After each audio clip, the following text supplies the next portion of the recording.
What's up everyone, it's ENDYMION, and there are some rather pressing issues to cover today, and that's putting it lightly. From Warhammer 40K's own writers being exposed for pushing some very not safe for work concepts that I will absolutely have a hard time talking about considering this is YouTube after all. And later on we'll dive into the whole Xbox Layoffs stuff, which is just a bundle of nonsense, but we'll get there too. Cause what's happening there is horrible, and that's putting it lightly. And like I said, this video is going to be full of taboo topics, and Warhammer seems to just be implementing anything at this point in order to score woke brownie points. Firstly, from that Park Place we have this article titled, Warhammer 40K novelist James Swallow confirms he included gender transition propaganda into his Iron and Bone story. So like I previously stated, Warhammer has absolutely gone completely off the deep end with identity politics. And it's not just one writer that's doing it, it's pretty much almost everyone working there now is doing everything they can to change the hobby completely. Warhammer is supposed to be about the grim, dark realities of war, right? Wrong. It's now all about gender identity of all things. Because when I look at a big human in space armor, my first thought is, of course, I wonder what gender they are. According to James Swallow, he has admitted to purposely implementing gender identity concepts into his Sisters of Battle story titled Iron and Bone. First of all, don't harass this writer or anyone else in this video. I simply want to look over what they're doing, present you what's happening, and then let you come to your own conclusions. We gain nothing from attacking people and stooping down to their level, so please be aware of that. This was reported by Twitter user Chainsword40K, who I also spoke about in my previous Warhammer video. This time they detail what James Swallow has said in their newest Black Library book. I'll just read you the portion of the book here that confirms James Swallow has implemented gender ideology into Warhammer. So he wrote in his latest book, and I quote, "I merely ask as I am concerned for your well-being, sister." He paused as if thinking, "Sister Verity, isn't it? I do my best to take care of my passengers. You know my name." Had she mentioned it to Telfer after they disembarked from the warp ship that had brought her to this system? Verity searched her memory, but she couldn't recall. "You told me," said the pilot. "Remember?" He grinned. "A good name, good name. I once knew someone who took it when they transitioned. It's in the Book of Heroes, so it is. I didn't want them to add it," Verity replied without thinking. Telfer's face fell. "What say you?" She realized too late that she had said more than she meant to. The pilot's eyes widened. "Wait, say not. You're not her, are you?" "Sister Hospitaller Verity Katena of the Order of Serenity," buzzed the rat voice, drawing information from the archives. "Honor known of Sanctuary 101 Mesita Quintus, the Nomad Moon's Kalida's shame." "Make it stop talking if you please," Verity snapped in her tutor's manner. "All those things happened a long time ago." Telfer's conduct transformed in an instant. His oily, calculating behavior became deferential and courteous. "Forgive, forgive, honored sister. I was not aware my humble ship was carrying an anointed heroine of the Imperium." He gave a nervous chuckle. "Someone should have told me." End quote. As you can see, they're trying to push more and more of current deisms into the Warhammer universe from all sides. It's never going to end as long as these things continue to be allowed. And if there was any doubt of what was going on here, one user back in December 2023 asked James Swallow if they were implying gender transition within Warhammer. To which he replied, "Hi, the reference scene is from my Sisters of Battle story Iron and Bone, not my novel Faith and Fire." Telfer, the pilot, is telling Verity, Sister Hospitaller, and war hero about his friend, a regular Imperial citizen who took the same name after they underwent gender transition. So there's absolutely zero doubt that this is indeed the case, and it's not so much that it's gender ideology, but that the writers can't seem to help themselves when it comes to implementing these concepts into the lores and stories that they write these days. As if the confirmation of such ideas is almost more important than the actual characters themselves. As if these characters only exist in order to be used as political stepping stones in order to affirm and enforce any specific concept.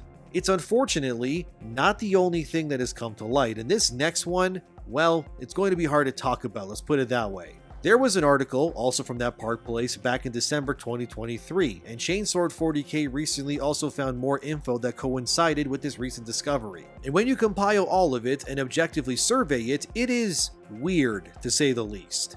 And I'm genuinely confounded why, of all the things Games Workshop was somehow okay with, this particular story being okayed by higher-ups is kind of insane, to put it lightly. The article is titled, and I have to dance around some words here because of the nature of YouTube, but anyway, it's titled, Latest Warhammer, the Old World novel appears to celebrate homosexual adult-child romances. Like I said, this next story is very troubling and really concerning, but it's sadly about something that is very hard to speak about on YouTube for obvious reasons.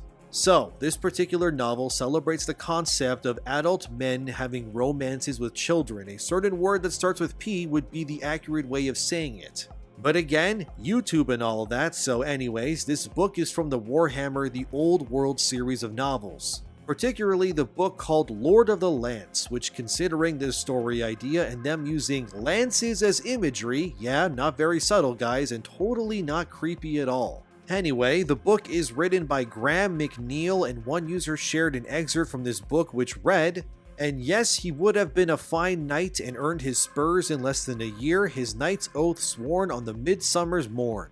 He would meet a boy with a smile that lit up the world, their love so great that all Bretonia's poets would weep as they penned exquisite odes in its celebration." As you can see in this book, McNeil promotes the idea of a Bretonian knight falling in love with a boy he sees upon laying eyes on him. Some may say, oh well, it could be another man, right? Well, authors are obviously very specific based on what they write. So the fact McNeil goes out of their way to personify this love interest as a boy and not a man kind of paints a completely different picture here. Case in point, this novel is quite literally attempting to normalize adult and child romances within the world of Warhammer 40K, and that is disgusting beyond belief, to put it lightly. I don't really care where you stand politically, but can we at least agree that kids shouldn't be taken advantage of? And for a writer to use their position within a studio like this to write up novels where they imagine grown masculine knights having sultry romances with underage boys in a book called Lord of the Lance of all things, yeah, this is gross. There's no defending this. As Chainsword 40K points out, there's other problems within this Lord of the Lance book. For example, stuff like, there are female knights everywhere in this novel, and I dare to say there are more female knights than male ones, along with female men-at-arms and bowmen. In the lore, Bretonian knights were only men along with men-at-arms, peasant bowmen, etc. Women were posing as men or were a special case like Repanese of Lioness, which was basically Warhammer Joan of Arc. Pegasus Knights are an entirely female unit apparently now, exclusive to women. Deaf Knights, one of whom is repeatedly affirmed by other characters as being fully capable of being a knight. There is even exposition where the deaf character lectures others that he's not broken, and if given the opportunity to get his hearing back, he would refuse to do it. Mention of an LGBTQ knight whose love story would have been told far and wide had he lived, totally normal phenomenon in medieval society. The novel is filled with modern politics, however, despite the unusual progressives, the Bretonian society is still classist. No tolerance if you are a peasant, knights using bows, not really woke, but shows how McNeil shits on every part of Bretonian lore. As Chainsword 40K presented, there's a lot of inconsistencies throughout this latest novel, and in case you were wondering why the Bretonian knights using bows is somehow a bad thing, it's because within the lore, the knights consider themselves above such tactics. Basically, to use weapons like that in combat is considered dishonorable, and therefore McNeil just retconning that important lore bit by giving knights bows is just flat out wrong and goes against their tenets as a faction. In a lot of ways, if you want to look at it this way, the Bretonian knights have an honor code similar to that of a samurai in a way. For example, samurais in history, they found it dishonorable to sneak around and kill their enemies using ways that would dishonor their legacy. So that's why within human history, samurais pretty much always face their enemies head on without deception. Because even if they were to die, their honor would be kept intact because they upheld the code of the samurai. So think of it that way for the whole we don't use bow things, it's seen as beneath them, but again, for McNeil that apparently just doesn't matter anymore. Also, a deaf knight would almost certainly never be something ever allowed into a faction like this either. Even in real-life military standards, being deaf pretty much excludes you from ever being allowed into any active military role. Of course, you could still serve the military in other ways, working as a mechanic or something maybe, but as a marine or soldier, no. It would be a liability to the other soldiers around you to be unable to hear anything happening. That's just a moronic thing to advocate for, especially within real-world combat scenarios. But of course, including a Death Knight character makes the book more diverse and such, so naturally that's really the only reason why it's here. And of course, like it was said, Bretonnian knights like the female Custodes or Space Marines are not primarily female-led whatsoever. There are special cases, like Chainsword points out, so it's not 100% male, but the fact McNeil goes out of his way to make the knights in this book primarily women, it's also lore-breaking. So basically, the entire novel and what it does pretty much ruins the lore in many ways and disrespects the canon. And of course, once you put the whole adult male having relations with a child and normalizing it, you can see why this book is nuclear levels of bad and wrong. But this is what they want to normalize. If it's not the child romance, it's pushing gender ideology as well. And I guess back in 2020, when Games Workshop said Warhammer is for everyone, they weren't kidding. They really meant everybody, even the child lovers too, good God. In retrospect, reading their statement about this with the knowledge we know now shows how messed up everything really is, because it says, "One of the great powers of our hobby is its ability to bring people together in common cause, to build bonds and friendships that cross divides. We believe in and support a community united by shared values of mutual kindness and respect. Our fantasy settings are grim and dark, but that is not a reflection of who we are or how we feel the real world should be. We will never accept nor condone any form of prejudice, hatred, or abuse in our company or in the Warhammer hobby. We will continue to diversify the cast of characters we portray through miniatures, art, and storytelling so everyone can find representation in heroes that they can relate to.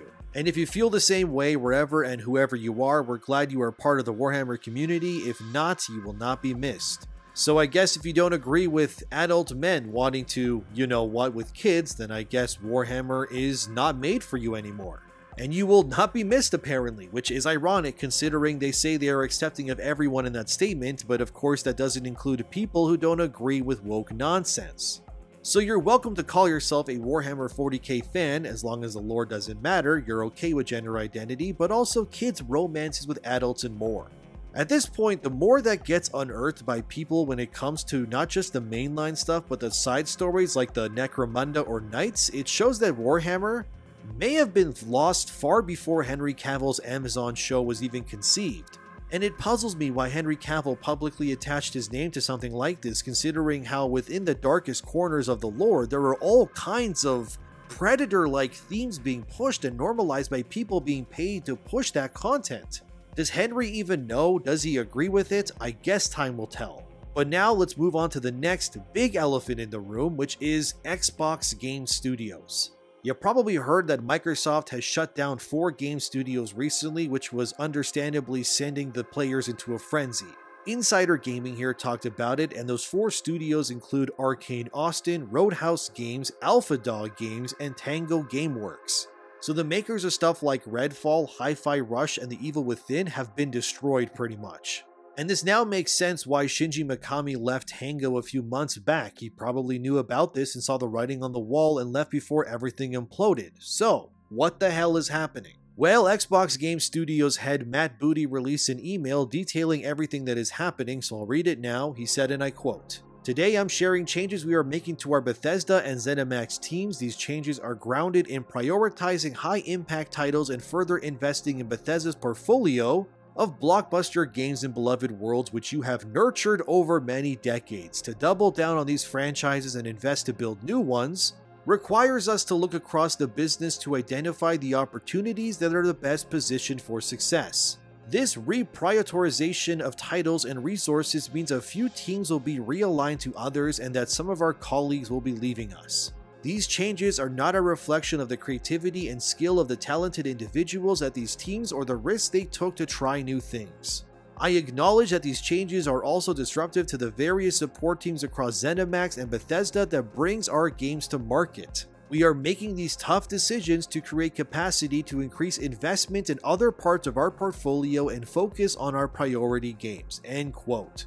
What's also laughably on point for corporate heads like this is that Matt Booty also calls one of the studios that's being terminated as Alpha Dog Studios. But that's not their name, it's Alpha Dog Games. The guy doesn't even know the proper names of the studios he oversees. Talk about a tone-deaf thing to get wrong. Imagine working there and then finding out that not only are you being let go effective immediately, but the guy who fired you doesn't even know the name of your workplace correctly. As for Phil Spencer, who runs Xbox, he's been silent about all of this because he's probably too busy playing all of his free Xbox games. And actually, there was this article from Kotaku that recently resurfaced, which is painfully accurate when it represents how tone-deaf Microsoft really is when it comes to video game development. Phil Spencer spent nearly 23 work weeks playing Xbox this year. Spencer played his Xbox a total of 917 hours.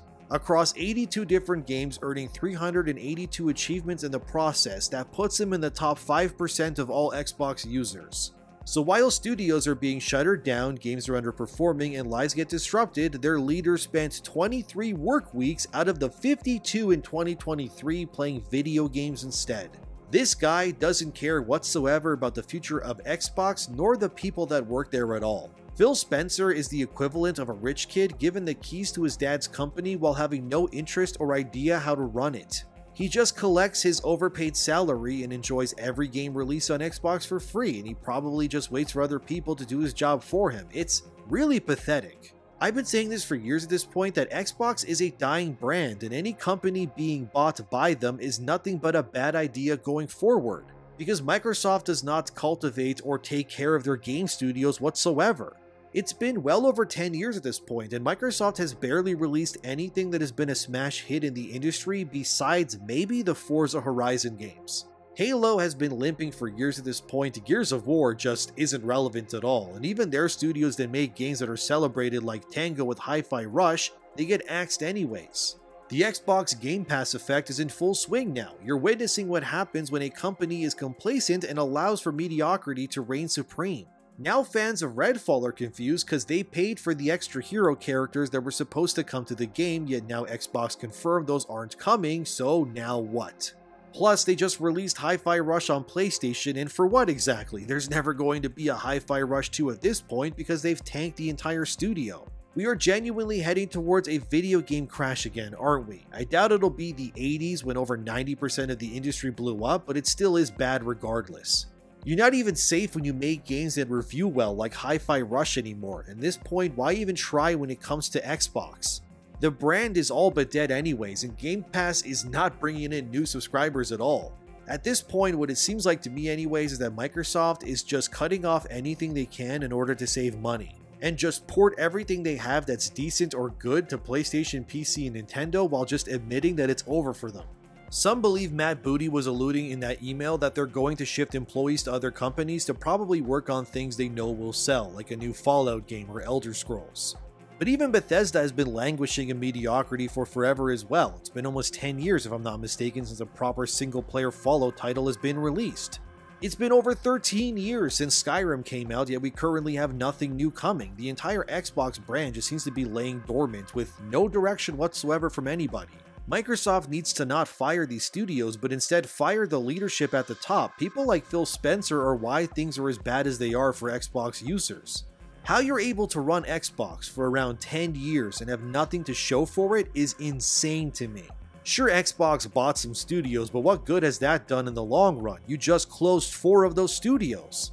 Not to mention all the previous layoffs too. Also, as I was making this video, more info came out about Arcane Austin, which made Redfall. Like, dude, just look at how they word this. From Video Games Chronicle, Redfall will get no further updates. Players who paid for DLC will get make good offers. If you even look into the article, they don't even really specify what that even means. Microsoft is just saying things at this point. Some sources in the article claim the make good offers might result in a credit placed in their Xbox account based on what they bought. Although nobody knows yet if the full amount will be refunded or not, because maybe some of the DLC was delivered, but not all of it. So how much money do you get back if only some of what you bought was delivered? I'm sure Microsoft will figure that out and find a way to screw people over even more if they can. The point here is that if you bought Redfall's expensive DLC, you're getting screwed over, and whatever they promise you, it is never coming. We go through this with Xbox every time they lay off people and kill studios, man. They're just like EA. Everything they touch is worse because of their existence. How many more times does this need to happen before people realize that Xbox is dying?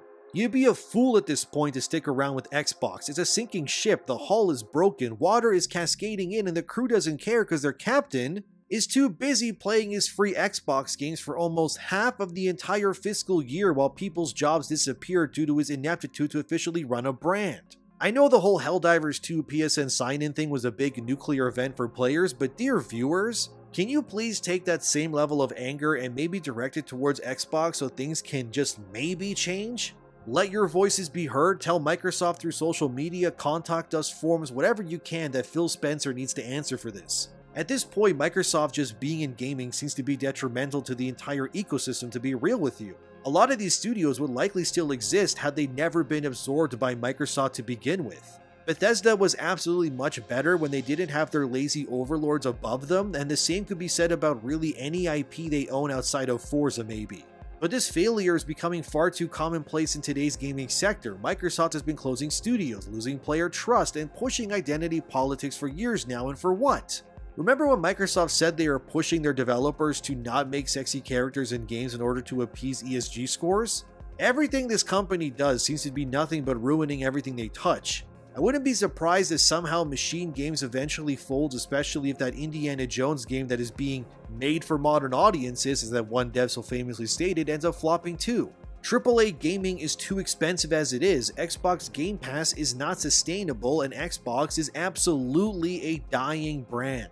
I got a lot of flack for stating that a year or so ago, but I stand by it because it becomes more true every other month now. And I want to just leave this here for you, but in 2024 already, Microsoft saw an increase of their profits by 20%. So this is a company that could have easily kept these studios and the people employed, but they rather make their own bonuses even bigger instead later this year. From the bottom of my heart, Microsoft and Xbox, you are awful, and I'm so glad I dropped the Xbox brand back in 2013 and never looked back. The Xbox is dead, friends. It's time to move on. If you're still on there, seriously, consider selling it and all of your games and getting a PC or PlayStation instead. Either or, I don't care. Just get out of Xbox. You'd have to be a moron to stay on that dying platform at this point. Look into your heart, you know it to be true. And whether it's greedy executives or creepy woke writers, there's a lot of nonsense that keeps happening, my friends. I'm trying my best to document it, but as always, let me know what you think in the comments, and thank you for watching. Like, comment, subscribe, and share the video, and thanks to my patrons as always. Have a wonderful day, keep them accountable, and I'll see you in the next one.